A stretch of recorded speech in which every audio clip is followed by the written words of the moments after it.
Bronquitis aguda.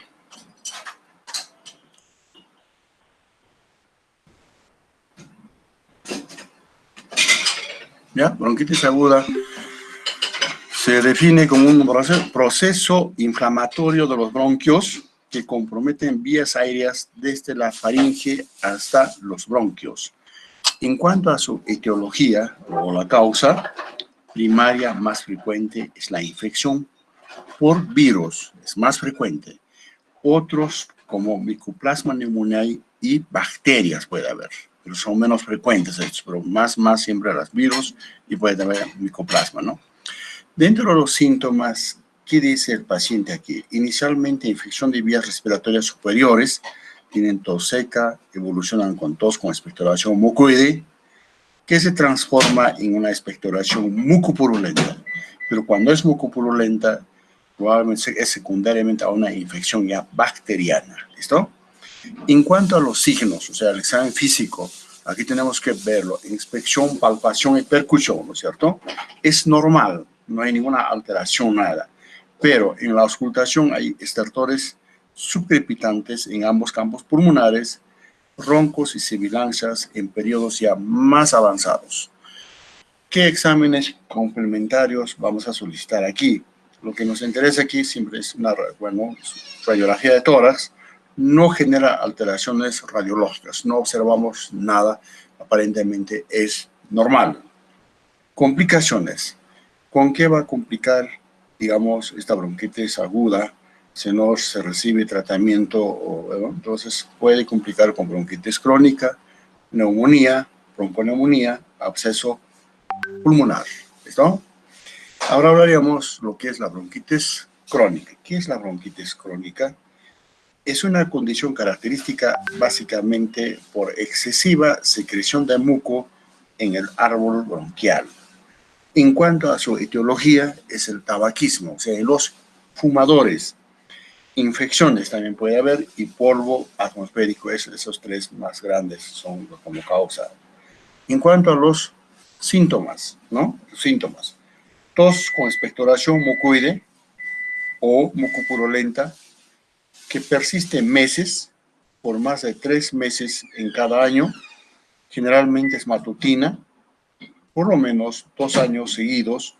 Puede haber disnea, alterando con periodos de empeoramiento y mejoría del cuadro clínico. Depende de la presencia de las infecciones, polvo atmosférico y el uso del tabaco. En cuanto a los exámenes complementarios, en signos la cuestión, el examen físico que encontramos también. Inspección, palpación y percusión también es normal, pero cuando a la auscultación hay estertores subcrepitantes diseminados en ambos campos pulmonares. Y roncos y sibilancias es frecuente. Exámenes complementarios, siempre aquí una radiografía de tórax. En radiografía de tórax, pocos signos radiológicos exclusivos, casi no hay, aparentemente algunas veces normal. Puede haber imágenes sugestivos con aumento de espesor peribronquial, ¿ya? En cuanto a las complicaciones, tenemos las neumonías, bronconeumonías, absceso pulmonar, insuficiencia respiratoria crónica. A la larga, estos pacientes van camino hacia cor pulmonar crónico. ¿Listo? Ahora hablaríamos síndrome de bronquiectasia. Ustedes saben bien, bronquiectasia consiste en dilataciones anormales de los bronquios de uno o más bronquios de carácter irreversible. Es producido por la destrucción de los componentes musculares y elásticos de las paredes bronquiales. Como resultado existe acumulación de secreciones, o sea, esa dilatación, ¿no? Secreciones que propicia colonización y nuevas infecciones, ¿ya? Entonces en eso va, esas dilataciones de los bronquios, ¿no? En cuanto a su etiología, aquí siempre es frecuente secuelas de tuberculosis pulmonar y otras infecciones de aparato respiratorio. Llámese de este niño, digamos, han tenido coqueluche, otras infecciones virales, en adultos también, entonces, en algunos, entonces la causa es más infecciones de vías respiratorias. Por supuesto, también existe, serían adquiridas Uno que otro puede haber, digamos, de tipo congénito, de nacimiento. En cuanto a los síntomas, está constituido de tos productiva con expectoración mucopurulenta abundante, lo llaman también broncorrea, ¿no? Principalmente por las mañanas, y hemoptisis frecuente. Entonces siempre están con hemoptisis, ojo también, muchos se confunden con la tuberculosis pulmonar, etcétera, ¿no? En cuanto a los signos, ¿no? En cuanto a la inspección es normal, con expansibilidad torácica disminuida, palpación también normal, vibraciones vocales normal o disminuida, a la percusión puede ser normal o su matidez. A la auscultación, estertores crepitantes localizados, ¿no? Entonces puede más frecuentemente, digamos, en el pulmón derecho, puede estar, digamos, en la base, donde está ahí, o puede la acción, ¿no? En cuanto a los exámenes complementarios, radiografía de tórax. Algunas veces la radiografía de tórax no nos ayuda casi, ¿no? O hay con una sospecha, nos da como imagen panal de abejas, ¿ya? Otro examen es la broncoscopía, pero hoy día casi ya no se practica tanto tampoco, sino que más lo que piden es tomografía computarizada de tórax de alta resolución. ¿No? Complicaciones. ¿Con qué va a complicar esta bronquiectasia con el tiempo? Con la neumonía, bronconeumonía, absceso pulmonar, absceso cerebral, empiema pleural, derrame pleural, ¿no? Hemoptisis voluminosa y grave, insuficiencia respiratoria progresiva, hipocratismo digital, o sea, dedos en palillo de tambor, uñas en vidrio de reloj, ¿no es cierto? Pero también terminan a dar el cor pulmonar crónico. Luego hablaríamos lo que es síndrome de obstrucción bronquial. Este síndrome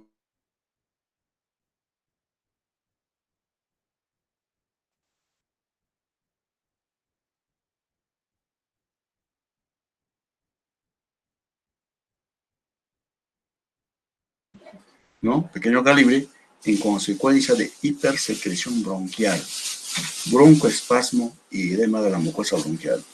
O sea, en los bronquiolos prácticamente está esto, ¿no? Factor de riesgo, predisposición genética, desarrollo de la respuesta mediada por inmunoglobulina E a alergenos comunes. Entonces es prácticamente tipo alérgico, diremos, es el asma bronquial. Y luego hablaríamos de los síntomas. ¿Qué nos dice el paciente sobre sus síntomas? Crisis de disnea con expiración prolongada.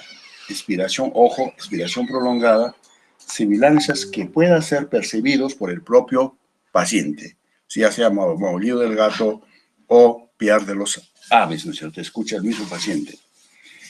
Al inicio es tos seca, luego tos con expectoración mucoide, espesa, adherente, difícil de ser eliminados. Entonces, esos son los hechos. Entonces, tiene tos, disnea, ¿no es cierto? Entonces, es lo que tiene el paciente, lo que nos dice en cuanto a los síntomas. En cuanto a los signos, ¿no? A este paciente, entonces lo descubrimos, el tórax, observamos la inspección, entonces expansividad torácica disminuida, o algunos pueden tener ya tórax en tonel, ya aquellos pacientes con asma bronquial ya de mucho tiempo, ¿no es cierto? Palpación, vibraciones vocales normal o disminuidos. Percusión normal o hipersonoridad.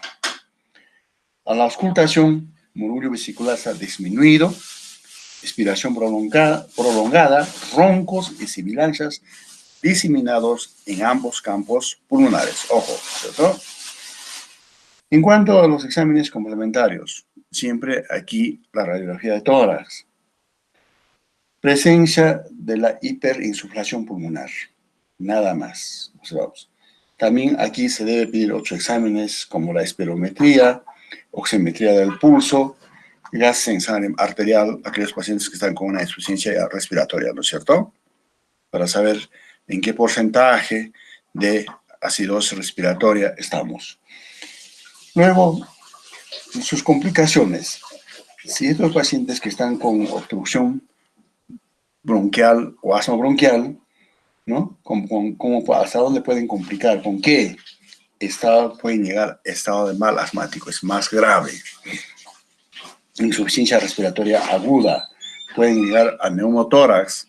Algunos pueden hacer sus arritmias cardíacas, ¿no? Por la acidosis respiratoria mismo, ¿no es cierto? Y luego hablaríamos lo que es la bronconeumonía.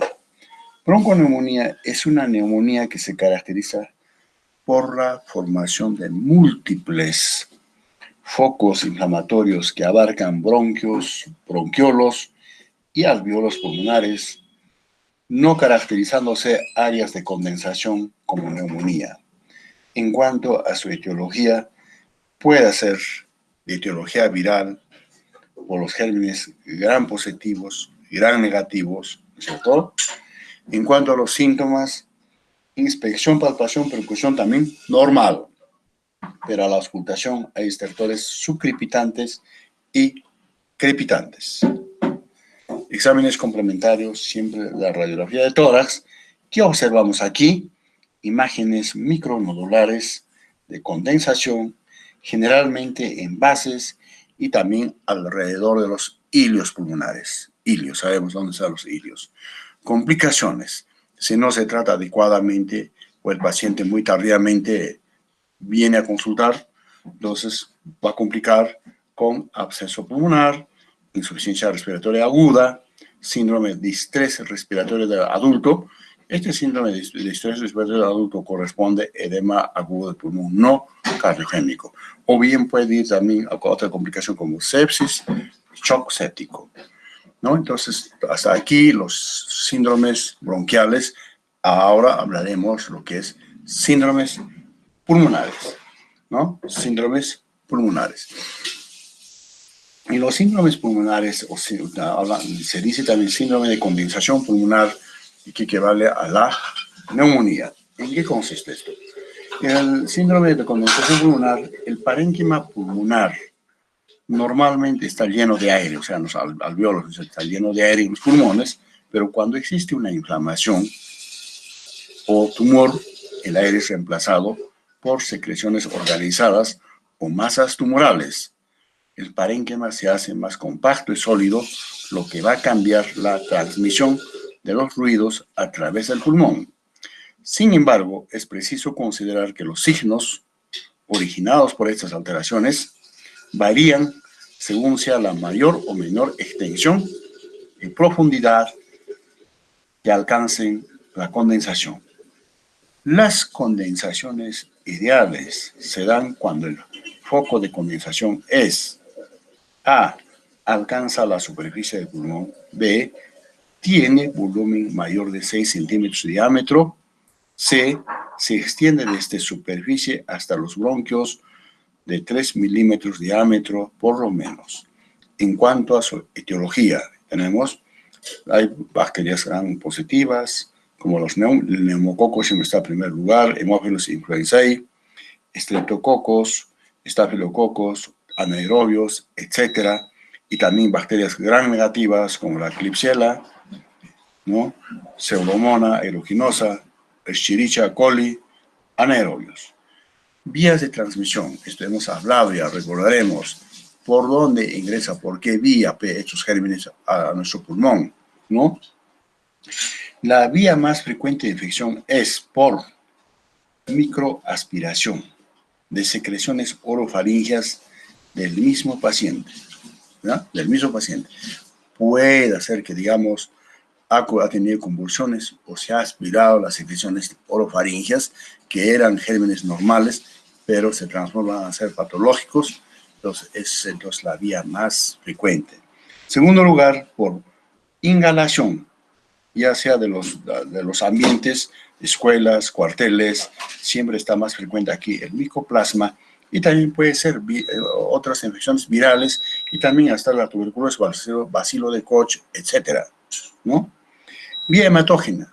Vía hematógena puede llegar, digamos, el germen de otra infección, digamos, una pielonefritis. Entonces, Escherichia coli puede llegar, digamos, por vía hematógena y puede producirnos una síndrome de condensación o neumonía laxo. Y la otra vía es menos frecuente por continuidad o vecindad. Digamos, puede haber en el diafragma un absceso, por su vecindad puede afectar a los pulmones, hacer una neumonía. En síndrome de condensación, el parénquima pulmonar se caracteriza por la ocupación de los espacios alveolares por exudado. En cuanto a los síntomas, ¿qué nos dice el paciente?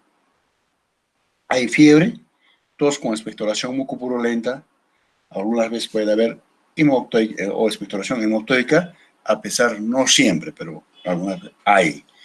Habrá disnea, dolor torácico tipo pleurítico, localizado en uno de los hemitórax, ¿no? Si es derecho, está afectado, entonces probablemente en el derecho puede ser, digamos, lóbulo inferior, medio o bien el vértice, ¿no es cierto? En cuanto a los signos, inspección, ¿qué encontramos? Expansibilidad torácica disminuida, lado comprometido o lado afectado, si quieren. Palpación, vibraciones vocales, ojo, están aumentadas, ¿cierto? Recuerden esas vibraciones vocales, tienes que palpar con la palma de la mano y hacer pronunciar al paciente la palabra 33, entonces ahí va a estar aumentado. En la percusión, depende de la acción. Si es pequeño, puede haber sumatidez o matidez en la zona comprometida, ¿no? Depende. Auscultación, desaparece aquí murmullo vesicular que era fisiológico, ¿no es cierto? Desaparece. Es reemplazado por estertores crepitantes, soplo tubárico, broncoponía y pectoriloquia. ¿Sí? Exámenes complementarios. También aquí solicitamos siempre nuestra radiografía de tórax. Revela o nos muestra una sombra de opacidad homogénea, de bordes poco nítidos, con broncograma aéreo. También nos permite observar complicaciones, ¿no? Porque estas neumonías se complican con derrame pleural paraneumónico o bien absceso pulmonar, depende de la acción, etcétera, ¿no? Entonces, es lo que vamos a observar en nuestra radiografía. Claro, por supuesto, aquí no vamos a estar solamente con la radiografía.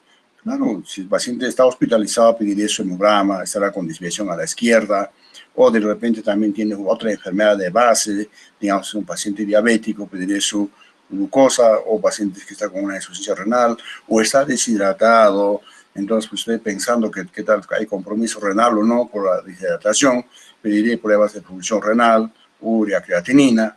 Ahora, si el paciente está complicado también con una insuficiencia respiratoria, pediré gas censal arterial, etcétera, etcétera. Entonces, claro, lo principal aquí tengo que ver es la radiografía. Complicaciones, entonces, de estas neumonías. Siempre derrame pleural paraneumónico, insuficiencia respiratoria aguda, absceso pulmonar, empiema pleural, septicemia y shock séptico.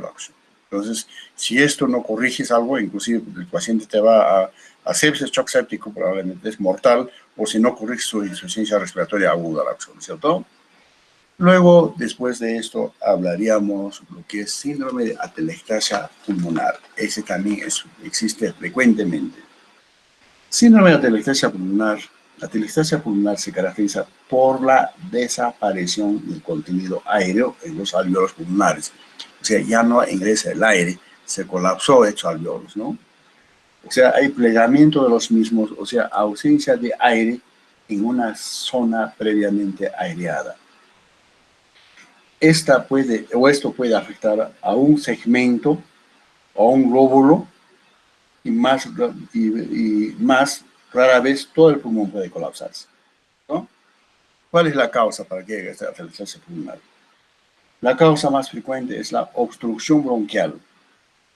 Puede ser intrínseca, secreciones espesas que pueden obstruir cuerpos extraños, tumores intramurales, extrínsecas, compresión de ganglios, tuberculosas o cancerosas, zonas frecuentemente afectadas por las zonas en las bases pulmonares, especialmente pacientes en postoperatorio, ¿no? ¿Por qué? Esto complica la acción. Uno ingresa a la cuestión sin atelectasia, pero en la operación, la cuestión por el dolor mismo no respira, las secreciones no eliminan, esas secreciones obstruyen y lo llevan a una atelectasia pulmonar, ¿no? Cuando se realiza intervenciones torácicas o abdominales. El lóbulo medio del pulmón es más comprometido casi siempre por la compresión de los ganglios tuberculosos. Síntomas. Estos pacientes, ¿qué presentan? Presentan disnea, tos seca, fiebre en casos agudos, dolor torácico tipo pleurítico, eventualmente, no es tan frecuente. Signos. Si realizamos examen físico o hacemos exploración física, inspección, expansibilidad torácica disminuida, lado comprometido, también habrá retracción del limitórax comprometido. Entonces, más que todo, habrá asimetría, entonces, ¿no? Está retraído casi, si es que fuera todo el pulmón, pero si es pequeño, probablemente no. Palpación, vibraciones vocales disminuidas o abolidas. Percusión, puede haber su matidez, si es pequeño, o matidez, o puede ser matidez de la zona correspondiente. Auscultación, si es atelectasia, ¿qué voy a auscultar? Murmullo vesicular abolido o silencio respiratorio. Exámenes complementarios, radiografía de tórax, muestra imagen de condensación de densidad homogénea. Con eso, ¿qué te estoy diciendo? Algo te vas a confundirte con una neumonía lobar. Además, revela elevación del diafragma. Entonces, ese lado que está comprometido, el lado derecho ahí, atelectasia, el diafragma está elevado, ¿no? Revela elevación del diafragma afectado. También al mismo tiempo hay estrechamiento de los espacios intercostales, ¿ya? Radiológicamente eso lo vamos a observar. Reducción del volumen afectado y luego desplazamiento del diafragma y mediastino hacia el mismo lado de la lesión. Si yo tengo colapsado el lado derecho, entonces mi mediastino del corazón se viene del lado derecho, eso quiero decirte. Es relativamente frecuente la confusión de atelectasia con derrame pleural, también con la neumonía, pero también con derrame pleural. Por esa razón, cuando hay dudas, el médico está autorizado para practicar una punción pleural exploradora. Esto para decir, estoy frente a un derrame o frente a una síndrome con atelectasia pulmonar. Sin atelectasia pulmonar, si es que funciona, no sacará nada, pero si es un derrame, ¿no? Entonces sacará líquido o empiema líquido, ¿no es cierto? A eso me refiero. Complicaciones. En complicaciones habrá supuración pulmonar, derrame pleural, empiema pleural, insuficiencia respiratoria. Esta insuficiencia respiratoria depende de la extensión y la presencia de la enfermedad de base, ¿no? Ahora hablaremos síndrome de enfisema pulmonar. También, ¿no? Los fumadores, la cuestión, tienen tórax en tonel, hemos dicho, o tórax en inspiración permanente, la cuestión, ¿no es cierto? Claro, por supuesto, también dentro de personas de edad también ya tienen su enfisema pulmonar, la cuestión, ¿no es cierto? Listo. Entonces, este enfisema pulmonar es un estado de dilatación de los alveolos pulmonares, se dilatan, y los bronquiolos respiratorios terminales, que resulta de las alteraciones anatómicas caracterizados por aumento anormal de espacios aéreos distales al bronquiolo terminal, acompañado de modificaciones estructurales de las paredes alveolares. Entonces, prácticamente, anatómicamente, lo ha malogrado todo el alveolo, lo ha dilatado la opción. Entonces, atrapa el aire ahí. Probablemente no elimina o no hay expiración. Ingresa con facilidad, está atrapado ahí. En cuanto a su etiología, entonces también aquí está el tabaquismo y polvo atmosférico, ¿no? Síntomas. Tos seca, la más importante. Estos pacientes tienen tos seca, pero la más importante es la disnea, que agrava lentamente, o sea, progresivamente avanza la acción. De inicio ocurre con los disnea a grandes esfuerzos, más en las fases avanzadas aparece hasta disnea de reposo ya. Y en la fase final surgen manifestaciones de insuficiencia respiratoria y cianosis la acción, está todo cianótico el paciente. Signos: inspección, expansibilidad torácica disminuida, tórax en tonel, lo que hemos dicho, eso observamos en la inspección. Palpación normal o vibraciones vocales disminuidas. Percusión normal o hipersonoridad. Auscultación, murmullo vesicular disminuido, ¿no? En la fase expiratoria. ¿No? Murmullo vesicular disminuido, pero, perdón, en la fase expiratoria es prolongada, puede haber roncos similares diseminados de acuerdo con el compromiso bronquial o broncoespasmo asociado. Exámenes complementarios. ¿Qué vamos a solicitar para confirmar o para determinar? Radiografía de tórax. En radiografía de tórax observamos hiperclaridad de los campos pulmonares. Está aire atrapado, ¿no es cierto? Un negruzco. Costillas más horizontales. Espacios intercostales más ensanchados o más amplios. Diafragma descendido, ¿no es cierto? Si hay atrapamiento de aire, esas cúpulas están ya horizontales, descendidos y más aplanados. Silueta cardíaca alargada y estrecho, ¿cierto? El corazón. Pero cuando se complica con corazón pulmonar crónico, ya se agranda la acción. También se debe solicitar pruebas de función respiratoria, saturación de oxígeno, dosaje de gas en sangre arterial, hemograma completo. En hemograma completo habrá pues poliuria o policitemia la acción, ¿cierto? Luego, después de esto, hablaríamos síndrome de congestión pulmonar, la acción. Esto hemos hablado la acción. La principal causa de la congestión pasiva de los pulmones es la insuficiencia ventricular izquierda, que ocurre por aumento de presión hidrostática capilar pulmonar, ¿no es cierto? Entonces, aumenta su presión capilar pulmonar, donde el líquido se acumula en el intersticio a los alvéolos pulmonares. ¿Cierto? Tiene su fisiopatología, no vamos a hablar todo porque ya hemos hablado anteriormente en fisiopatología. Estos pacientes presentan tos seca, disnea a los grandes esfuerzos, algunos medianos esfuerzos, disnea de cúbito, hasta disnea paroxística nocturna. También están con ortopnea, ¿no es cierto? Algunos. Signos: inspección, expansibilidad torácica normal, ¿no? Palpación, vibraciones vocales normales, percusión puede ser normal, algunas veces en las bases puede haber sumatidez. Auscultación, siempre estertores crepitantes en bases pulmonares, algunas veces puede haber sibilancias. Si hay sibilancias, le llamamos asma cardíaco, no es asma bronquial. Exámenes complementarios, aquí pedirás una radiografía de tórax, probablemente área cardíaca aumentado, electrocardiograma, ecocardiograma, ¿no es cierto? ¿No? Entonces, es eso. En cuanto a este síndrome, hablaríamos síndrome de caverna pulmonar. Las cavernas pulmonares son consecuencia de la eliminación del parénquima pulmonar en una área que sufre necrosis. Esto ocurre en abscesos, neoplasias, micosis, pero la causa principal es la tuberculosis, es la caverna, la cuestión. En cuanto a su etiología, entonces más hablaríamos aquí la caverna, o hablaríamos tuberculosis con caverna, la acción, ¿cierto?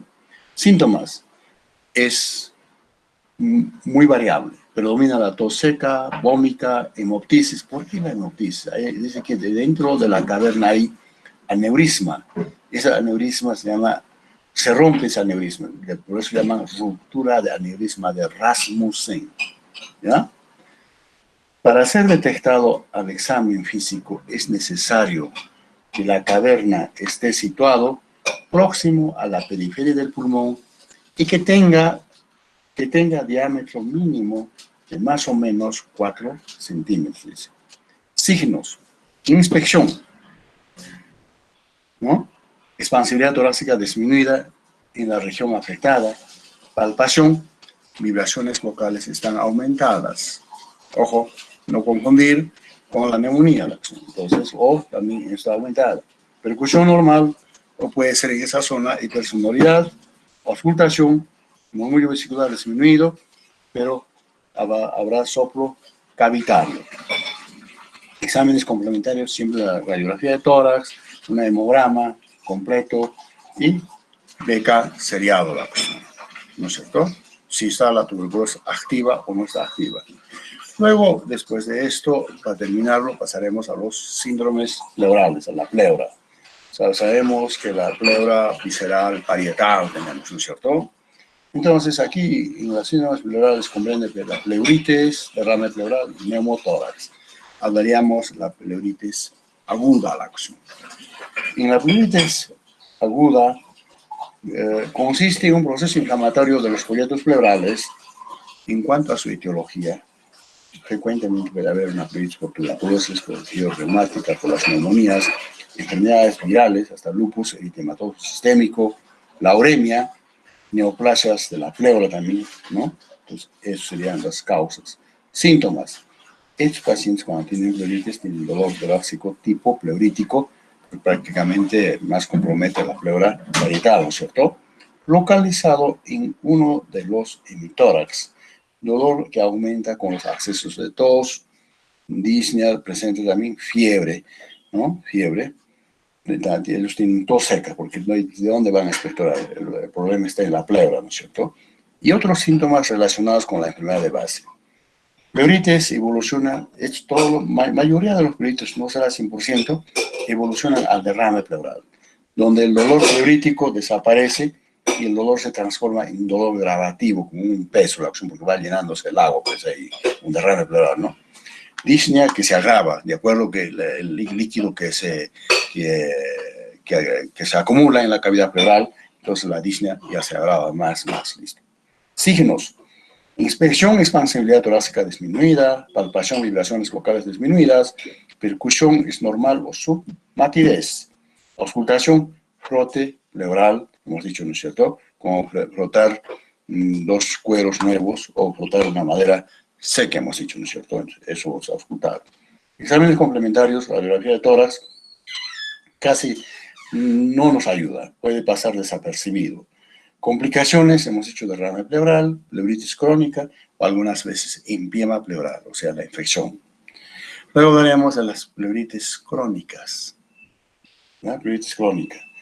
Esta pleuritis crónica consiste en engrosamiento del folleto pleural. O sea, los dos pleuras se engrosan, la cuestión llamada paquipleuritis también. Y el dolor no es tan acentuado como pleuritis aguda, pero aquí hay disnea, grandes esfuerzos y es una manifestación importante. Signos. Entonces, signos, la expansibilidad torácica disminuida, retracción del hemitórax afectado, palpación, vibraciones vocales disminuidas, percusión, sumatidez, auscultación, murmullo vesicular disminuido, exámenes complementarios, radiografía de tórax, ¿no? Entonces, esa paquipleura sí, en un engrosamiento podemos observar en el lado afectado. Complicaciones, una insuficiencia respiratoria crónica. Y luego hablaremos síndrome de derrame pleural. Hemos dicho, derrame pleural consiste en acumulación de líquido en la cavidad pleural, que puede ser pequeña, de pequeño volumen, quiero decir, de mediano volumen y de gran volumen. También puede ser derrame libre, ¿no? Septado o tabicado. Libre, la cuestión se moviliza el líquido, pues por eso, digamos, compromete al seno costodiafragmático radiológicamente. Septado o tabicado, está tabicado, pues. Ese inclusive nos hace confundir a veces con las neumonías radiológicamente. Finalmente, este derrame puede ser trasudado o exudado, cero fibrinoso. La pleura parietal y visceral consiste en dos membranas que protegen a los pulmones y permiten su movimiento por una fina película de líquido aproximadamente 3 a 5 ml. Esos lubrican, como quien dice, en otras palabras. En cuanto a su etiología, derrame pleural es traducido por 1. Derrame pleural trasudado. Generalmente es ocasionado por enfermedades sistémicas. O sea, la enfermedad puede estar no en el pulmón, en otro lugar, ¿no? Sistémicas. Ahí está la insuficiencia cardíaca derecha, la insuficiencia cardíaca congestiva, insuficiencia hepática, como los que tienen cirrosis hepática, en hipoproteinemia, como síndrome nefrótico, ¿no es cierto? Mixedema, hemos hablado, pancreatitis, síndrome de compresión de vena cava superior, ¿no? Lupus eritematoso sistémico, artritis reumatoidea, embolia pulmonar y síndrome de Meiggs, M-E-I-G-S. Ese es más en el sexo femenino. Entonces, prácticamente aquellos que tienen, ¿cómo se llama? Quiste ovárico, entonces hacen su ascitis más derrame pleural. 2. Derrame pleural exudado. Generalmente se traduce por lesiones directamente en la pleura. La causa en la pleura es causa localizada, no es sistémica como la anterior. Ojo. Aquí las causas tenemos infecciones. Dentro de las infecciones está la tuberculosis pulmonar. ¿Ya? Tuberculosis pulmonar, siempre la acción. ¿Sí? Neumonías por gérmenes gram positivos, gram negativos, virus, micoplasma, neumonía, etcétera, la acción. También, en tercer lugar, están las neoplasias. Tumores primarios pueden ser primarios de la pleura, mesotelioma en la pleura mismo, o metástasis pleural, carcinoma broncógeno, carcinoma de mama, linfomas, embolia pulmonar, postoperatorio de cirugías cardíacas, quilotórax, etc. Síntomas en derrame, ¿qué hay? La acción. Siempre va a ser tos seca, ¿no? Tos seca la acción. Tos seca y disney la acción, depende de la cantidad de líquido. Nada más te dice, ¿qué tienes? Estoy tosiendo. ¿Qué tipo de tos tienes? ¿Botas flema? No, es seca. Me falta aire. Ya estás pensando en tu mente que estás frente a un derrame probablemente, ¿no es cierto? Tos seca, disnea, fiebre, eventualmente, en caso de infecciones, neoplasias. Por ejemplo, un derrame de cardíaco, no va a haber fiebre, ¿no es cierto? Infecciones, tuberculosis, las neumonías, en las neoplasias puede haber fiebre. Sensación de peso en derrame pleural voluminoso, pneumotórax comprometido. Signos, si hacemos examen físico a estos pacientes. Inspección, abombamiento del pneumotórax afectado, ¿no? Tendrá que ser un volumen aumentado, pero si es pequeño, probablemente no va a estar abombado, ¿no es cierto? Eso tienes que tener en cuenta. Expansibilidad torácica disminuida, palpación, vibraciones vocales abolidas o disminuidas si es un derrame pequeño. Percusión, matidez intensa, cuyo límite superior asciende desde la columna vertebral hasta la región axilar, para luego descender hacia la cara anterior, llamado curva parabólica de Damosel. Curva parabólica de Damosel, ¿no? Damo, I-S-E-A-U, Damosel. Auscultación, murmullo vesicular abolido. No hay nada la acción porque está lleno de agua. Al comienzo puede ausentarse frotes pleurales. ¿No? ¿Por qué frotes pleurales? ¿No es cierto? Complica, hemos dicho, de una pleuritis aguda, ¿no es cierto? Entonces, puede ausentar frotes pleurales, pero una vez está constituido el derrame, lo más importante es la desaparición del murmullo vesicular, soplo tubárico, por encima del derrame, región axilar, ¿no? Eso. Ahora, y los exámenes complementarios, ¿qué vamos a pedir para más o menos para llegar a un derrame pleural? Radiografía de tórax revela imagen de condensación de densidad homogénea, por eso hemos dicho, esta puede confundirse con neumonía, ¿no es cierto? Que ocupa la base del hemitórax. ¿Por qué ocupa la base? Probablemente es un derrame libre, ¿no? Ocupa la base del tórax correspondiente con líquido superior, oblicuo hacia arriba y afuera. Ese es lo que hemos dicho de la curva de Damosel. También se detecta borramiento del seno costodiafragmático, está la radiológicamente que hemos dicho, ¿no? Y borramiento de la hemicúpula diafragmático, el desvío del mediastino para el lado opuesto, derrame voluminoso. Si tengo un derrame voluminoso en mi tórax derecho, mi corazón al mediastino va a desviar hacia el lado izquierdo, ¿no es cierto? En derrames menores de 300 ml, escapa a menudo a la radiografía corriente, pero puede hacerse evidente en decúbito lateral. Ojo también. Toracocentesis es diagnóstico del examen líquido pleural y también terapéutico para el alivio de la disnea en derrames pleurales voluminosos. Entonces yo tengo que funcionar uno para estudiar, para llegar al diagnóstico, y el otro, la cuestión, no lo voy a dejar al paciente que esté con una insuficiencia respiratoria, ¿no? Tengo que sacarle para aliviar su disnea, la cuestión, a eso me refiero. Complicaciones, insuficiencia respiratoria, depende de la extensión y de la presencia de la enfermedad anterior, ¿no? También puede complicar con empiema pleural, la cuestión. ¿Ya? Ahora, la cuestión, hasta ahí tienes la cuestión. Entonces, ahora no sabemos por qué causa este derrame pleural. ¿Será cardíaco?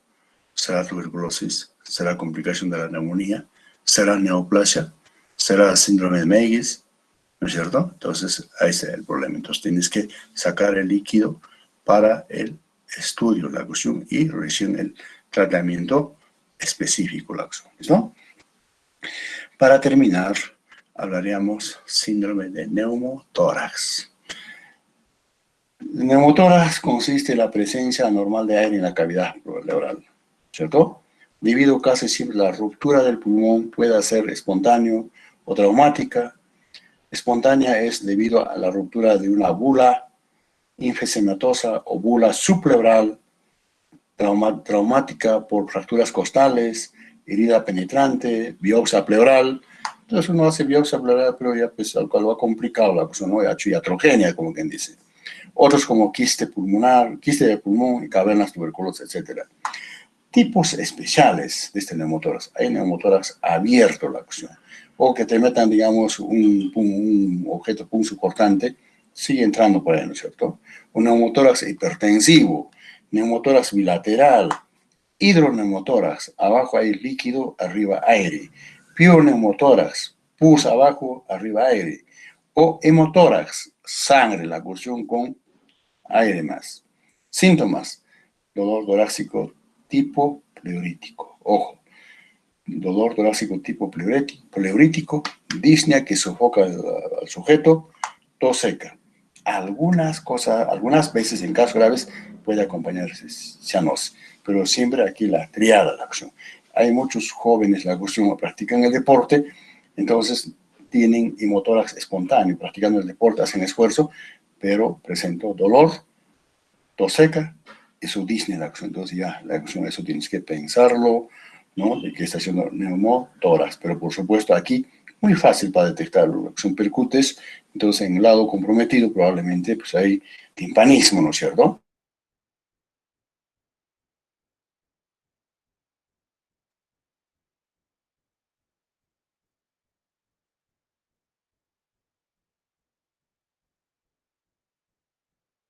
Depende de la cantidad de, porque algunas veces también puede haber, digamos, neumotórax pequeños, pero no. Si es neumotórax, digamos, ya todo el pulmón está afectado, probablemente entonces va a haber abombamiento. Y luego, palpación, vibraciones vocales abolidas, pues. Percusión, hipersonoridad o timpanismo. Auscultación, abolición de murmullo vesicular y silencio respiratorio. Solicitamos que exámenes como la radiografía de tórax, siempre eso revela característicamente aumento de claridad del emitórax afectado. A claridad quiere decir hay atrapamiento de aire está pues, en la cavidad torácica o cavidad pleural. En casos de neumotórax hipertensivo, desvío del mediastino, ¿no? El pulmón es colapsado, lado opuesto. Entonces, si hay aire, lo colapsa totalmente, lo chiquito se vuelve y hay una imagen que puedes observar radiológicamente. El pulmón colapsado aparece como una sombra, ¿ya ves? Más o menos homogénea, adosado al ilio, la opción está pegado. Pues el ilio, adosado al ilio, como es llamado muñón pulmonar. Aplanamiento del diafragma. En el lado comprometido lo aplana, ya no hay ese arco, aplana. Alargamiento de los espacios intercostales en el lado afectado. Si comparas con el lado, digamos, no afectado, entonces aquí está alargamiento de los espacios intercostales, más anchos, diremos. Complicaciones. Estos pacientes se complican con insuficiencia respiratoria, un 30%, hay muerte, óbito, puede haber hemoneumotórax, empiema pleural.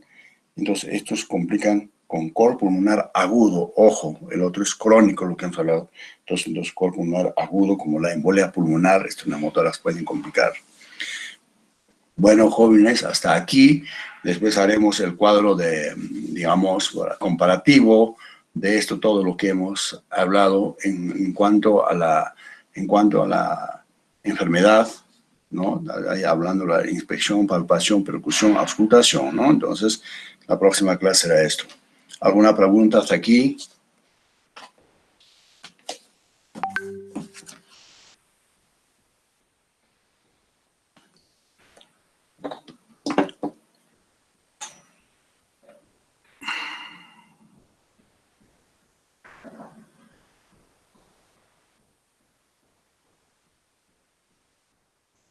Bueno, si es un poco más fuerte, ahorita.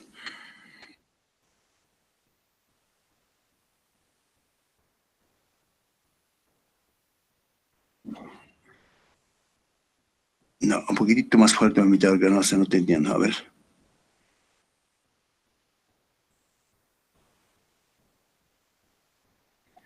Cuando tú tienes duda, ¿ya? Entonces, digamos, mira, con la neumonía puede haber, pero aquí a pesar, mira, ¿sabes? Nosotros tenemos más, digamos, dudas, digamos, como tenemos aquí en nuestro medio quiste datídico, porque el quiste datídico es fácil de diagnosticar radiológicamente. Claro, el paciente está viniendo la cuestión, tengo tos seca, tengo disnea, tengo dolor, te dirá. Entonces, listo, entonces examinas, ya, digamos, sospechas en el lado comprometido, digamos, habrá especie de abombamiento, habrá, digamos, la percusión matidez, movimiento vesicular abolido. Entonces pides la radiografía, bueno, estás sospechando la cuestión en un quiste gigante. Si es un quiste gigante, el quiste que está íntegro, ahí está como una pelota, una imagen redondeada, ¿no es cierto? Pero cuando se rompe, hablamos de quiste datídico complicado. Entonces ya salió el líquido de la oclusión. Entonces uno dice la oclusión es un derrame pleural, digamos, por neoplasia, por tuberculosis o complicaciones de neumonía. ¿Cómo estoy? O estoy frente a un quiste datídico complicado, la cuestión, ¿no? Ese es uno, la cuestión. Entonces, ahí, digamos, en casos de atelectasia pulmonar también está colapsado. Entonces, está todo blanco, radiológicamente, una opacidad, o diríamos en otras palabras, está blanco, todo, no hay aire ahí. Entonces, cuando hay dudas, entonces tú vas a puncionar, porque en una atelectasia no vas a retirar nada, no vas a sacar nada, está colapsado todos los alveolos pulmonares nada más, pero si hay líquido, vas a aspirar, depende de la cuestión, entonces, que sanguinolento, no sanguinolento, qué tipo de color de líquido, achocolatado, cuál la cuestión, entonces, para diferenciar. No es en todos los pacientes, cuando hay dudas grandes nada más, tampoco no es, aquí es de rutina, tú tienes que puncionar estas cosas, ¿no? Que cuando hay dudas grandes, inclusive esas dudas grandes, ahora si yo tengo radiológicamente, inclusive debo pedir todavía tomografía, ¿no? Entonces radiológicamente no me está ayudando la cuestión, entonces puedo pedir la tomografía, ¿no? ¿Listo?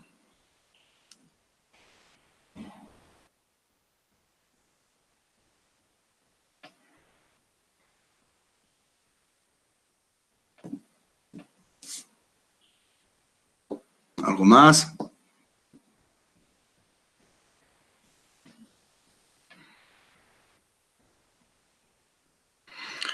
Ojo, todo esto parte de la radiografía normal que les hemos enseñado, la cuestión todo, ¿no?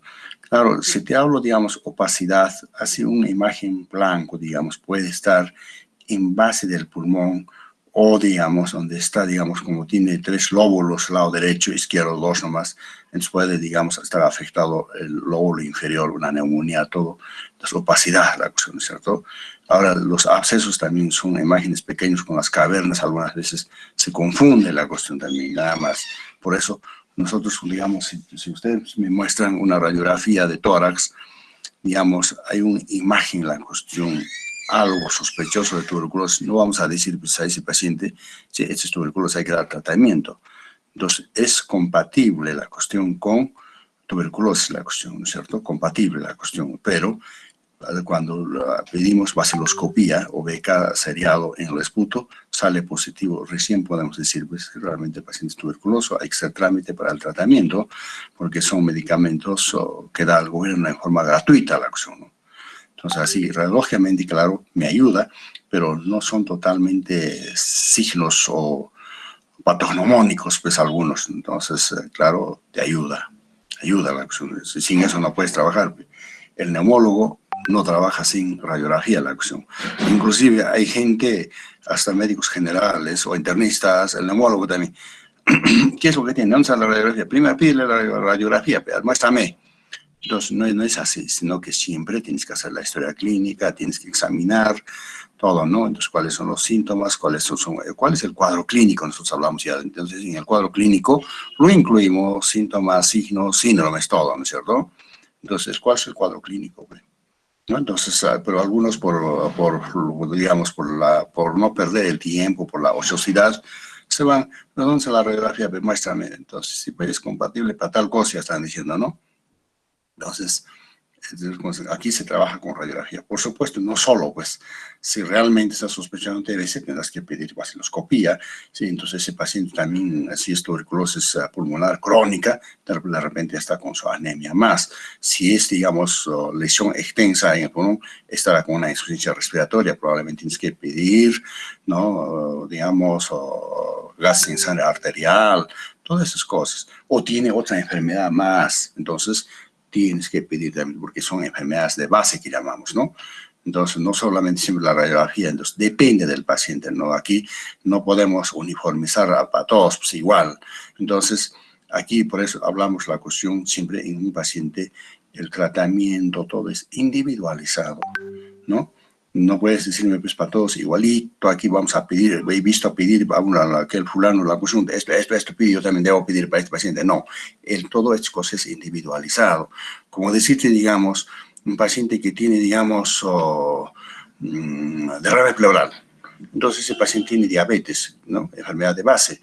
Entonces, estará recibiendo tratamiento para su diabetes. O de repente ese diabetes mismo ya lo tiene complicado, problema renal, recibirá también esto, de repente también tiene infección urinaria más, recibirá su antibiótico. Pero ahora estás tú frente al derrame pleural.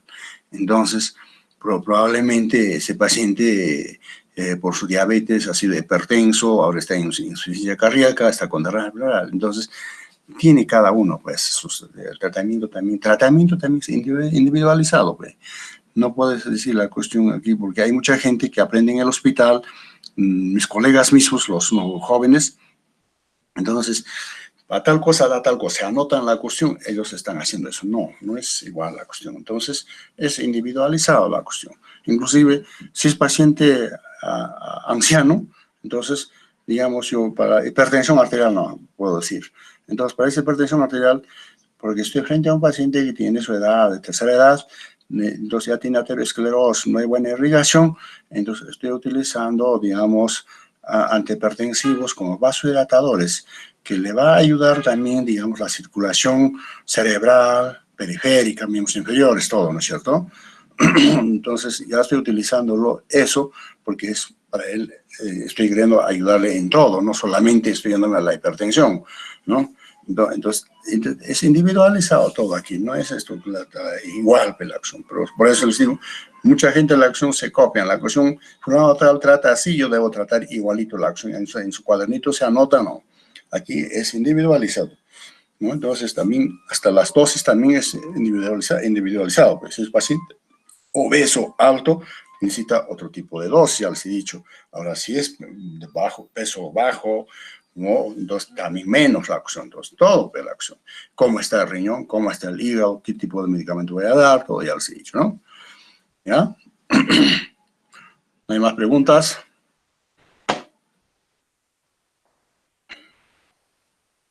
Bueno, entonces nos vemos mañana, ¿ya? Muchas gracias, doctor. Hasta el día de Muy mañana. bien.